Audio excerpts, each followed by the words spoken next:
जय हिंद, वंदे मातरम, भारत माता की जय। राष्ट्रवाद की बात प्रहार के साथ आप सभी का हार्दिक स्वागत है।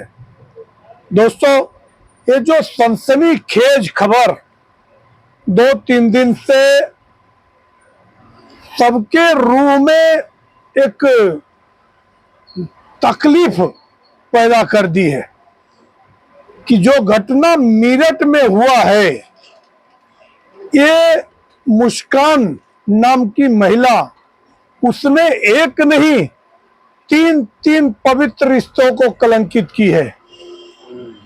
दोस्ती का रिश्ता, मोहब्बत का रिश्ता और पति पत्नी का रिश्ता, तीनों को शर्मसार कर दिया। और चौथा जो उसने कृत्य किया कि अपने ही पति के 15 टुकड़े काटकर, इसको हत्यारन कहेंगे। इसका जो भी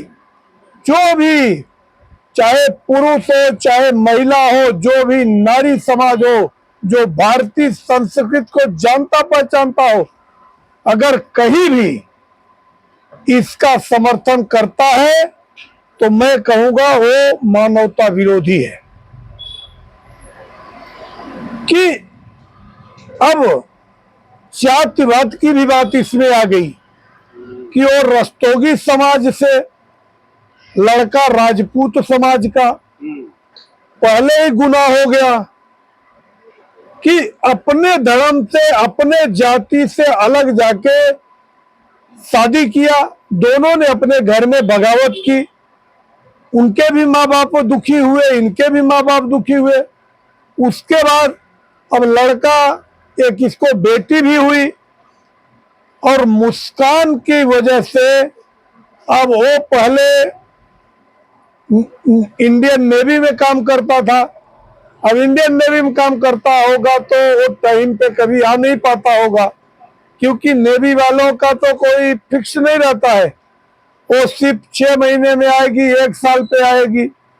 मगर जो रिश्ते होते हैं, शादी का जो पवित्र रिश्ता है, इसमें एक दूसरे का जो बॉन्डिंग होता है, इसमें जो 7 फेरों के जो बंधन होते हैं, एक दूसरे का इंतजार।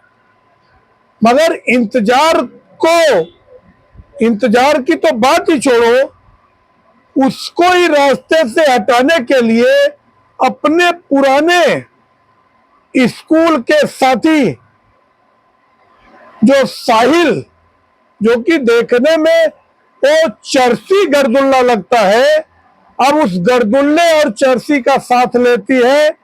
उसके साथ साथ खुद भी नशाखोर बन जाती है। और कहते हैं कि नशा इंसान से कोई भी गलत काम करवा बैठता है। अब इसमें बहुत सारे एंगल आ रहे हैं जिस हिसाब से खबर चल रही है, मगर मैं सीधी बात बताना चाहता हूं कि अगर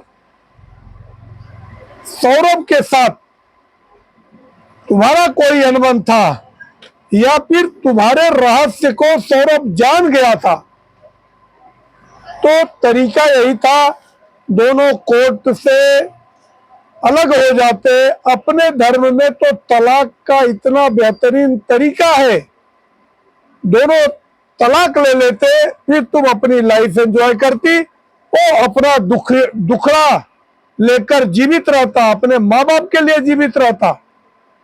मगर तुमने उसके 16 टुकड़े कर दिए, अब वो तो दुनिया में नहीं रहा। और तूने ऐसे गलत बुरे घिनौने कर्म करने से पहले एक बार भी नहीं सोचा कि अगर हम ऐसे गलत काम कर रहे, अगर पकड़े गए तो इसका परिणाम क्या होगा। परिणाम भुगतने के लिए, अच्छा दूसरी बात, यहां उसको नशे की गोली देकर उसकी हत्या करके दूसरे दिन अपने जाके कुल्लू मनाली में रंगरेलिया मना रही है, मंदिर में अपने मन से शादी कर लेती है। मतलब ये भी एक सनातन धर्म का अपमान है। कोई भी अपने मन से शादी नहीं करता, कम से कम 5 लोग तो उसमें होते हैं जो गवाह बनते हैं। कोई पुरोहित होता है जो पूजा जाके शादी कराता है। मगर इस भी धर्म को तूने कलंकित किया है। दूसरे अपनी ही उसकी बहन से खुद, अरे वो साहिल बन के, वो अपना सौरभ बन के बात करती है कि हम लोग आए हैं, ये अपना हिमाचल घूमने आए हैं, हम आ जाएंगे। मगर कहते हैं ना, अपराध कितना भी छुपा के अपराध करो, कितने भी सातिर ढंग से करो, पाप तो खुलता जरूर है। और पाप का घड़ा भर गया। और अब जो बात खुल के आ रही है कि साहिल ने अपना सौरभ के पैसे इसके माँ बाप को भी दिए हैं। और अब वही उसकी माँ जो है, अब उसकी माँ भी, ये सुनने वाला कि उसकी माँ सौतेली माँ है। अब कितना इसमें गुत्थी एक तरफ तो सुलझती नजर आ रही है, दूसरी तरफ उलझती नजर आ रही है